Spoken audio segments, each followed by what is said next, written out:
Good afternoon, everyone. It's Tom Sidney Bushnell here, aka Numbers. Welcome to Psych Club. I've got a couple of guests that I wanted to introduce to you, and their names are Adam and James, and they talk about gold. And my last episode, actually, I did a little mini clip. I was just out in Regent Park at the weekend, and I talked about gold. So I thought that was appropriate to kind of lead us into where we are today. And just for new viewers and regular viewers, people know me as Tom Numbers, and they know me because I work out the numerical code on things. And A is the first letter of the alphabet, hence it equals 1. B's 2, C's 3, all the way through to Z26 or Z26. And some interesting numbers on gold. I'll just pop in before we start off. Is gold comes to 38, which comes to Africa, comes to Jamaica, comes to fire. 138 comes to revaluation, comes to Donald Trump, comes to a few things. But anyway, gold plus silver. We won't talk about silver per se, but it's it's kind of synonymous. That's 85. Awakening, storm. Add them together comes to 1, 2, 3. So ABC 1, 2, 3. Easy as 1, 2, 3. So I just wanted to put that out as a little intro, and hand over to Adam and James. So maybe you could tell us, how it all started for you guys at GOLDBUSTERS. Yeah, well, thanks for having us, Tom, and appreciate your time, and good to be in front of your audience. Hopefully this is going to be interesting, entertaining, maybe useful to some degree. Yeah.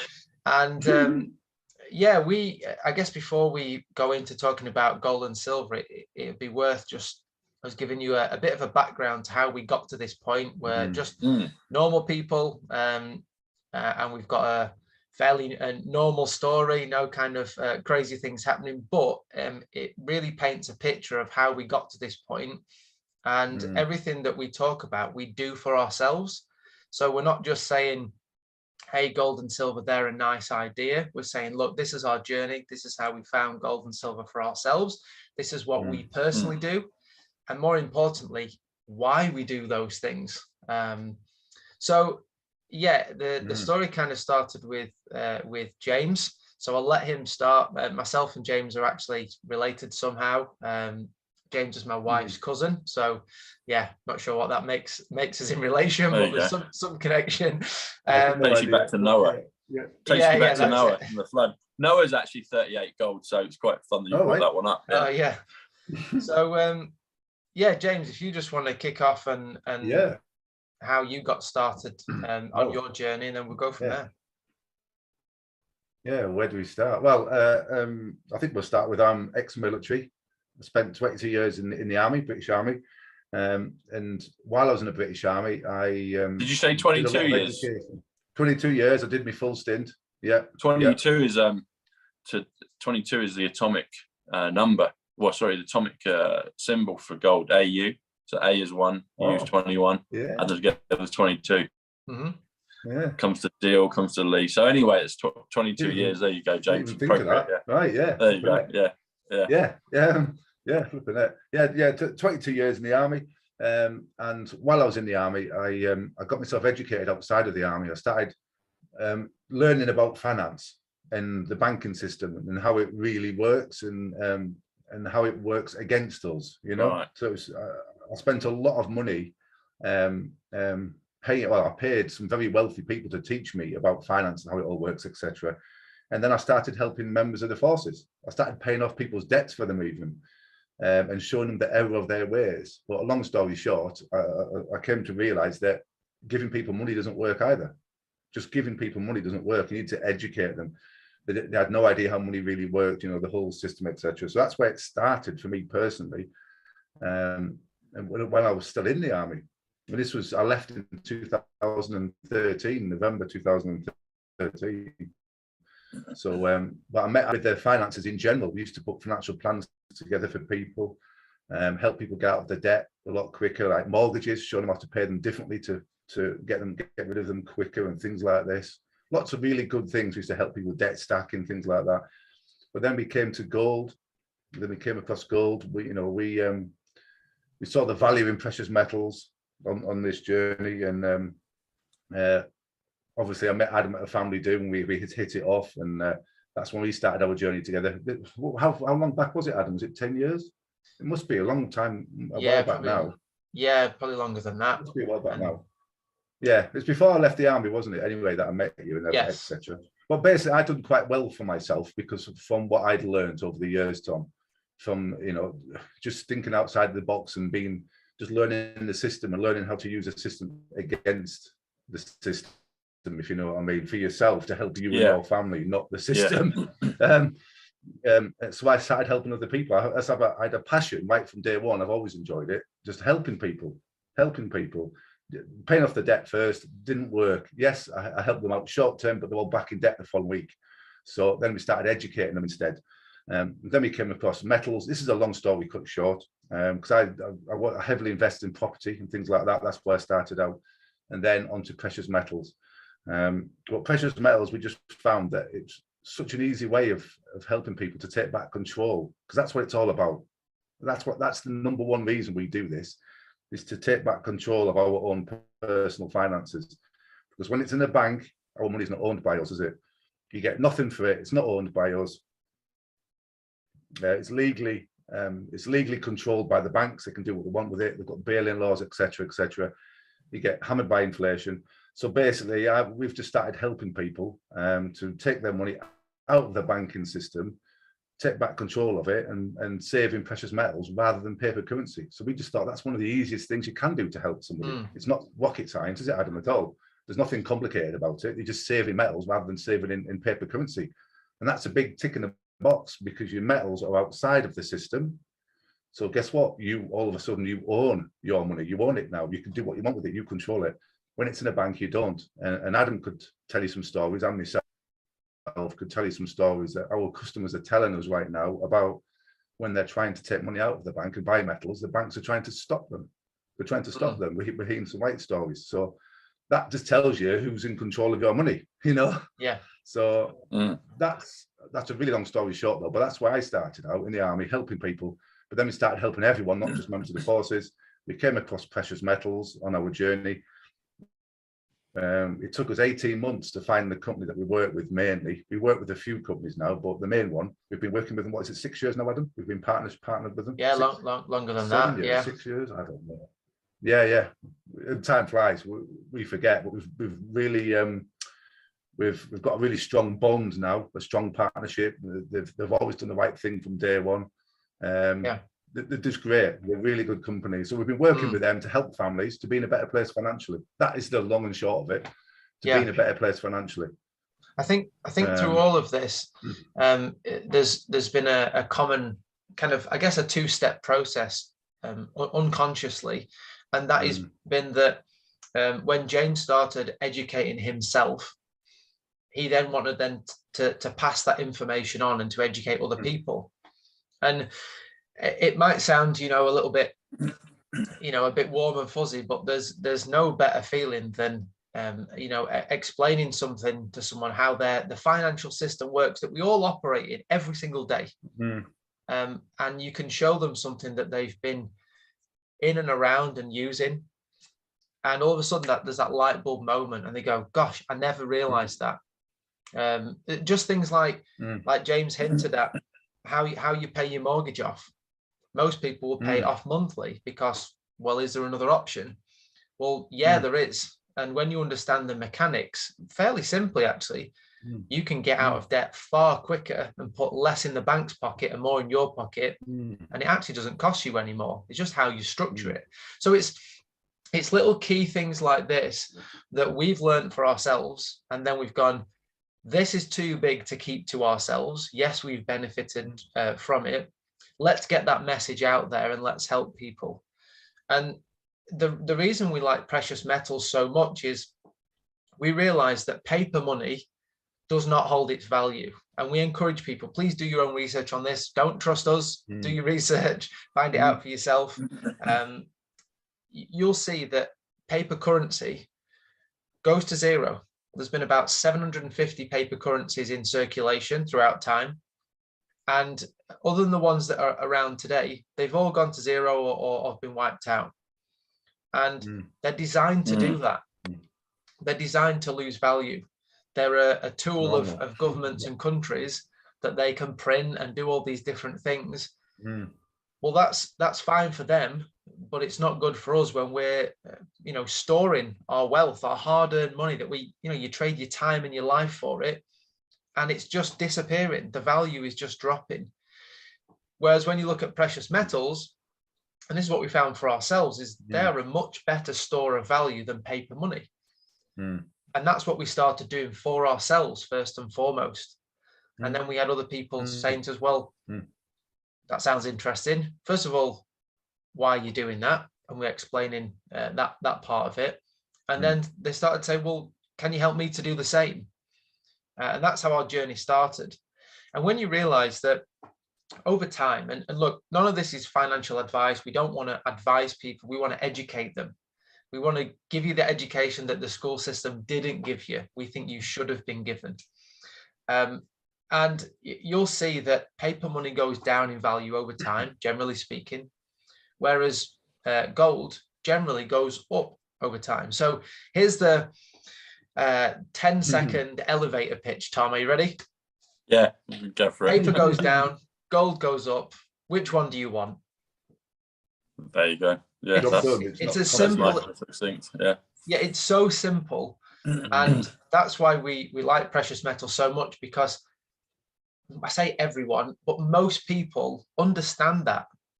They understand that their dollars, euros, yens, whatever their currency is, in 5-10 years' time will buy them less then than it does today. Even if you don't understand the mechanics behind it, intuitively you kind of have an idea that it's going down in value. People understand that. Yeah, most people would say that they understand that gold holds its value and over the long term is going to go up. So it's just putting those bits into action, because people realize it anyway. And this is how we set off on this journey of educating ourselves, educating other people, and then saying, look, it's not just education for education's sake. Here's what you can do with it to protect yourself and your family from losing value and losing control over what you work so flipping hard for. And as you can probably tell, Tom, but by looking at us, we're not salesmen. We're not salesmen, and we're not here to sell anybody anything. We're just here to share information with people, and they can take it or leave it. It really is that simple. But and we're not financial advisors. And like Adam just touched on, then we don't believe in advice. We only believe in education and sharing information with people. We believe in empowering people with the information, because when people get this information and they do this for themselves, we've had some really positive emails in the past, positive contact with people saying how good they feel taking back that power, taking back control of their own finances just by buying precious metals and getting it out of the system. The feeling that they've got from that. So just what kind of information have you got for them? James, you're talking about sharing your information and empowering them. I mean, we'll have some links in the description below, but what kind of things, things can people look forward to learning from you guys? Quite a few different things. I mean, first of all, looking at how banks work and how paper money doesn't hold its value, because there's kind of two halves to the picture. One, you can look at gold and precious metals and how they perform and what job they do, but it's also important to understand the other part of the picture, which is what are you giving up and how the banking system works and how paper money works. You've got to look at both.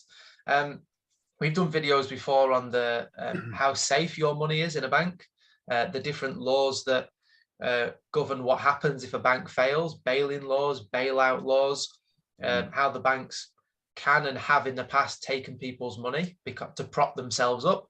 They take your money, they risk it, they make so much money on it, they give you absolutely nothing as far as an interest rate, and then if they take too many risks, they can use your money to prop themselves up, and it's totally legal. It's immoral, but it's legal. And it's out that you got to know where to look, but there's things like that. Also, buying metals. When we first started, we had no idea. We knew metals were a good idea, but we had no idea the finer detail of how to go about it. You know, we kind of, you know, like any new topic, you don't know what you don't know. We were going in blind. But over years, a lot of research, a lot of making mistakes or doing things not maybe the best way, we've refined the process so that we can say, look, here's the last 7 years of what we've learned about metals for ourselves, because we still buy every 2 weeks for ourselves now. And don't make your own mistakes. Learn from our mistakes and learn the things that you should be asking, the things that, you know, it's kind of, you know, when you ever play a young child on a video game and they say, yeah, come and play with me, and you last like 10 seconds because they've done the journey before, and they know there's a bad guy there, there's a bad guy there's something there, you jump over that. And they've just done it before, and you know, you take one step forward and it's just over. You know, the screen just goes blank. Well, we've kind of done that journey in precious metals so that we can say to you, look, there's a bad guy there, there's a bad guy there, do this, don't do that. This should be things you should be thinking about. And you don't have to go through that potentially painful process to get the information. Does that make sense? Yeah, it does. It's a good analogy. Yeah. These are the questions you should be asking. You know, we actually tell people that, Adam, don't we? Sometimes we'll say, well, have you got any more questions? They'll go, no. And we'll say to them, well, you maybe should be asking this, hint, hint. You should be asking this. You should be What are some of those things that they should be asking then, James? Well, who owns the metal? Whose balance sheet is it on when you buy it? That's one of the main ones. Okay. Yeah. Because do you want to go further into that for people? Yeah, of course. That's one of the most important things, because people have been ripped off in the past, you know. And we only deal with physical metal, which is owned by the customer from day one. It's on their balance sheet, is what I'm saying. It's like when your savings are in a bank in currency, it's on the bank's balance sheet, not theirs, not the customer's. Yeah. So once they've got it, physically theirs, that's it. It's just like any other item you purchase, and that's it. It's done. Yeah. And there's many ways of buying metals that you think you own the metals, but you actually don't. And this is when you get into the detail of it. So you can buy something called paper gold, which is like you're betting on the price of gold, but you don't actually own the physical metal at the end of the day. There's other things where you can have unallocated metals, where you will pay a company and they will say, yes, you own 10 grams of gold, but you don't know which 10 grams. And they don't actually have to have the metal physically there. They just need to produce that 10 grams as and when you want it. So again, this is all the finer detail. We don't really entertain any of that for ourselves. We say, this is, if we're buying metals, we want to know exactly which metals we're buying. We want to know that they're legally owned by us. They're not sat on any other company's balance sheet. And if any company's disappeared, we still have the metals. They don't take them with them. Very, very important. It's the total opposite to what you do with paper money in a bank. Total opposite. Do you store yours, Adam, in a paid for vault, or do you have it, somewhere in your own property, or a blend of the two? What's your thoughts on that? Yeah, so a mixture. I would say 95% or more is in the vault. And there's several vaults. They're insured, they're audited. You can see all those audits. They're independently audited. You can see everything about them. There's some major advantages to doing that. Yeah, I want a little bit at home, but the reason for having metals in the first place is to feel more secure. And if you have loads of metals in your home, you start to feel more unsecure, because you're leaving the house thinking, well, I've got all this metal stashed at home. I'm now in a worse place than I was. So the reasons we use, we have metal stored in the vault, and it depends how you do it. Again, the devil's in the detail of all this stuff. It's a known entity. So selling the metals back is very easy because they don't need to be tested. There's a track record of what they are, where they've been, and they can be bought back in the blink of an eye. So that's one advantage that people don't always think about. If you've got metals in your home, you have to physically take them somewhere. Someone has to buy them from you, and you have to go through a bit of a process. It's not the worst process, but again, it's something you need to think about at the beginning, not at the end. The other thing is, when you buy silver, in most countries, you pay VAT or sales tax. And it's usually around 20-25% in different countries in Europe and the UK and stuff. And if you have it in your hand, silver, then you have to pay that tax. There's no way of getting around it. If you store it in the right way, in a particular type of vault, it's called actually a bonded warehouse, which is like a vault in a duty-free zone. Think of it like that. Then you don't have to pay that 20%, that 25%. So automatically, just for storing the right place in the right way, you're up by 20-25% from the get-go, which is a huge chunk. And we never knew this. I wish I'd known this, Tom, at the beginning. Yeah. Yeah. So is there something to do with the thing of as well with that? I looked into this a little while ago, and they found something about if you get it second hand, the VAT. Is there something a change with that? If it's second hand, you don't pay the VAT, or there's a way around that with it, or has that changed, or something popped up on my radar about that a little while ago? Yeah, so you can buy second hand silver, and you don't pay the VAT on it. The only thing is you're dealing with then a second hand market. So you've just got to be aware that the resale value of that silver is less.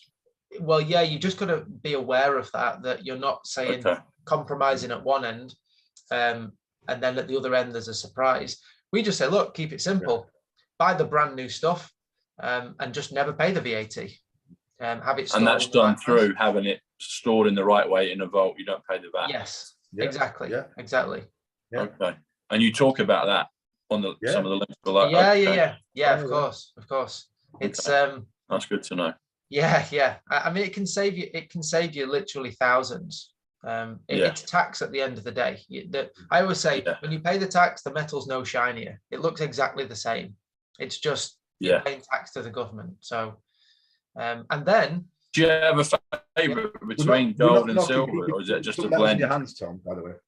Sorry, go on, James. Sorry, Tom. I was saying we're not knocking having some metals in your hands.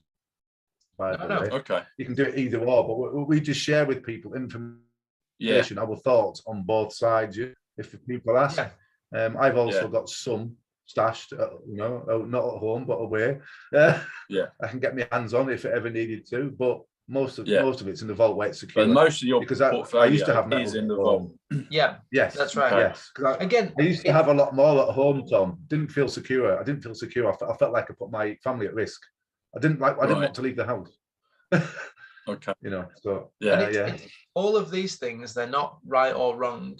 It's just going back to that analogy of there's a bad guy there, there's one there, anticipating the journey and knowing what's going to come up. And usually people invest in metals for the long term. So 4 or 5 years plus, 10, 15, 20 years maybe. What you don't want to do is find all this stuff out at the end when there's not much you can do about it. You want to know everything at the beginning so that you can make an informed decision either way. And you say, look, happy to pay the VAT, but at least I know about it. Yes. Yeah. So you're giving people choices and options. Yeah. So in terms of gold, I mean, you guys are gold busters, but obviously silver's there as well, and you've mentioned that. So do you have a preference between the two? What's your kind of split on what you know? Great question, Tom. Go on, James. You're a silver bug. Do you want me to go for that? Yeah. You tell us. Yeah, well, I've been a silver bug for a while now, actually, more than gold, haven't I? I started off buying more gold, then I've moved across bit by bit. I've changed my allocations to silver, and that's due to the research I've done in the demand for silver, and actually the amount of silver. From my own research, it's just what I believe. I believe there's actually less silver than what there is gold. I might be wrong, but that's what I believe. And also, there's some big differences, like silver. The uses of silver is just goes through the roof. It's like over 10,000 uses of silver. There's great utility for it, isn't there? Oh yeah, massive. You know, and it's used up. It's used up. Whereas whereas gold isn't. Big difference there too. And also we look at the gold silver ratios. So if the gold, I won't go into it too much now because it'll be too much detail. James, just to pause you there. Let's explain just briefly what the gold silver ratio is before. Just a really brief. I'll go for it then. Go on. Yeah, that'd be good. Just go into it. This is getting to a bit more not advanced, but it's not stuff that you would look at maybe straight away when embarking on this journey. But let's tell you anyway, so you know what you could expect. So people always say to us, well, is gold good at the minute, or is silver good? Is the price good? And we always get to the point where we say, compared to what? What are we comparing it to? Compared to 30 years ago, gold's really expensive. Compared to the next 30 years, it could be the deal of the century. It's hard to have anything to compare it to. So what we do is we compare gold to silver and silver to gold. And what it does is it gives us this comparison that has some, it's kind of relative, because cash is always going to go down over the long term and gold's always going to go up. So you're always going to get this widening of gold to cash ratio, the price. Whereas when you're comparing it gold and silver, you can say, well, actually gold's really cheap now compared to silver. So I'm going to buy more gold than I am silver. Or you could say silver's really cheap compared to gold. So I'm going to buy more silver. And yeah, not to get too much into it, but you can actually move between the metals at certain points. And it's extremely powerful. And it's what we do for ourselves. And it basically makes your investment and turbocharges it. Because you're always buying the better value metals compared to each other. Does that make sense? Or have I totally lost you, Tom? Yeah, it makes a lot of sense. So where are we?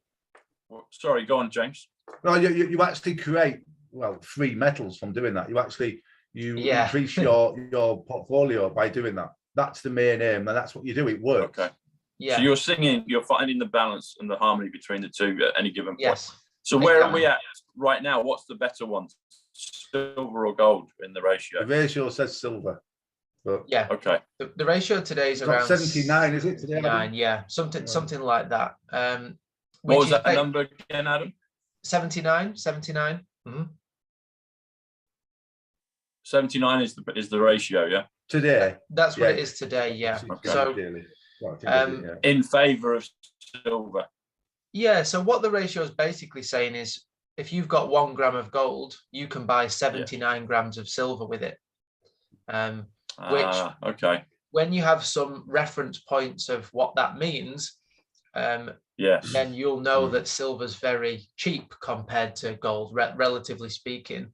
At a ratio of, say, 60 to 1, so for 1 gram of gold, you could buy 60 grams of silver.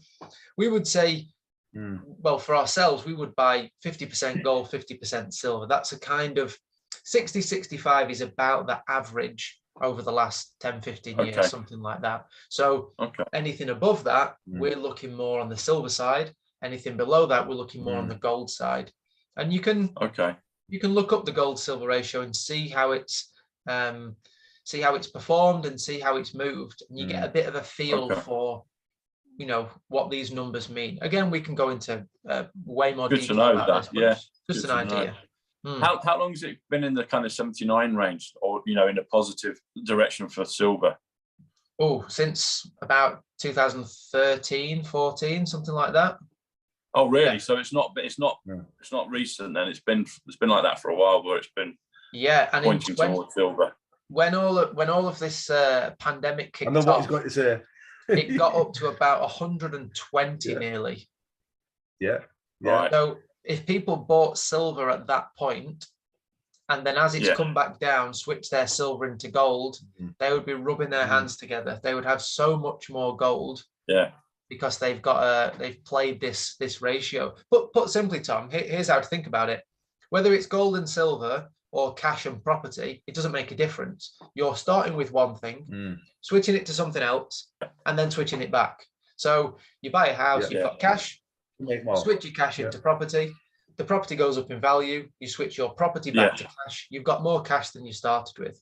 It's the exact same thing, but with gold and silver. Yeah, got it.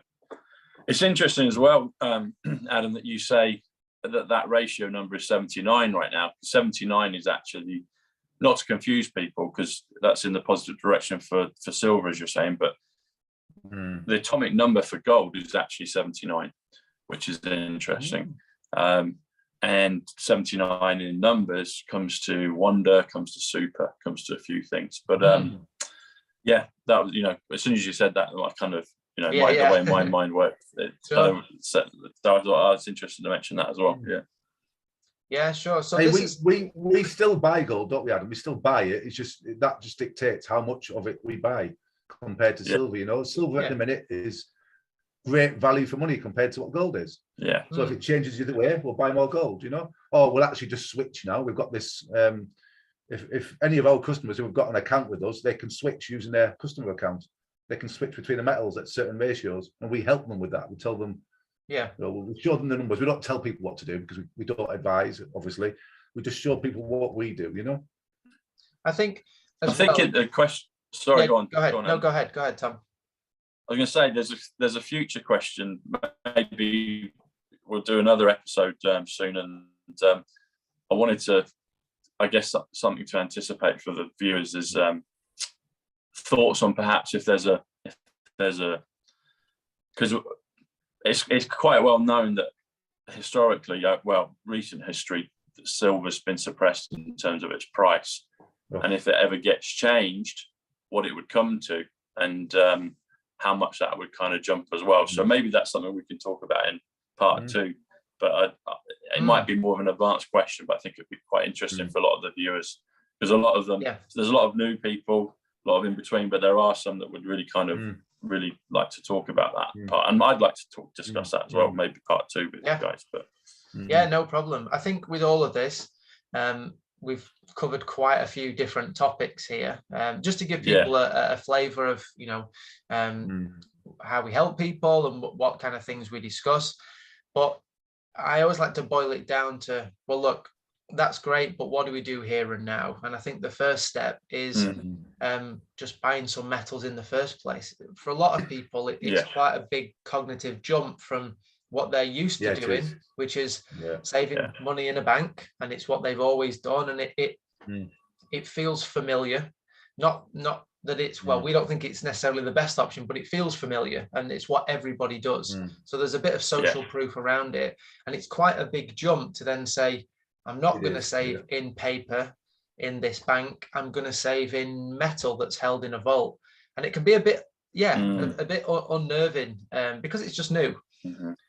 But if you go step by step, start small, you can always increase, and just get comfortable and familiar with it. And we've done this for long enough now that when someone makes that first purchase and they see the bank transfer go and it buys the metals, and they can see exactly which metals they own and all this kind of stuff, they just breathe and go, okay, that kind of wasn't so bad. And then they can increase from there. But step by step, get started, and then all of this other stuff, switching metals and ratios and stuff, you can attack at a later date. Good stuff. Well, any other concluding thoughts before we wrap it up? I mean, it's been really fun to talk, and I've learned some things and been reminded of some things. One thing I wanted to say as well, as you guys know, I do the numbers, and if you do the name James, it comes to 48. If you spell it out and add it up, comes to my name, Tom, 48. But also Adam comes to 19, which is a power number. Add them together comes to 67, which is reset. And I kind of alluded to that a few moments ago. But also exchange. And what you're talking about is inviting people, well, informing people, educating people about the possibility of them exchanging their fiat paper currency for precious metals. And you guys, James and Adam, 67, exchange, reset, exchange 67, which is what you're helping people do. And even on the James introduced at the beginning, talked about military background. Military comes to 107, which comes to quantum. and it comes to currency as well. So again, that whole thing of exchange of currency, of your paper currency, you know, why not give yourselves a treat and look at the possibility of owning some precious metals, gold and silver. So yeah, interesting. Yeah. Really. Well, I think yeah. if there is anyone that's listened to this and thinks, oh, do you know what, I'd like, you know, to have my hand held a little bit through this process, then please get in contact with us. Tom, I don't know if you can put a link in the description.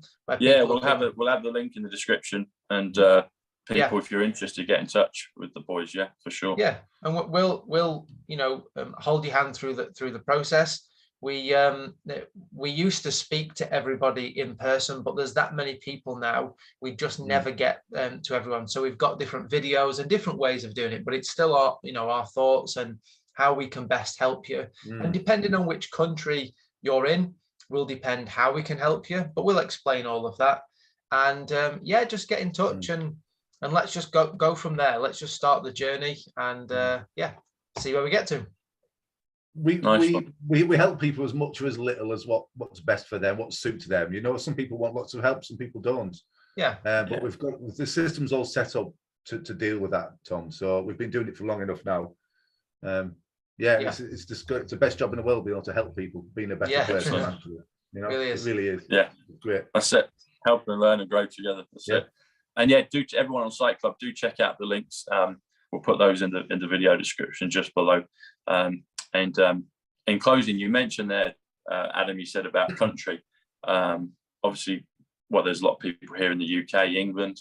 I'm wearing deliberately today a golden T-shirt, golden, because we're talking about gold. Gold is 57, which comes to England, which is where we are from. But you guys serve a global population, the US and other countries. I know that. And golden 57 also comes to Tesla. So those that are interested in, you know, in the future and the goodness of mankind and the golden age, it's all there, you know. So, but yeah, it's been a pleasure, lads. It's really good. Yeah. Look forward to it again. No, great to meet you, Tom. Great to meet you. Thanks for having us on, and we'll speak again soon. Awesome. Great. Thanks, guys. Thanks, everyone. Lots of love. Take care. Cheers. Thank you. Take Cheers. care. Bye. Bye. Thanks. Bye. Bye.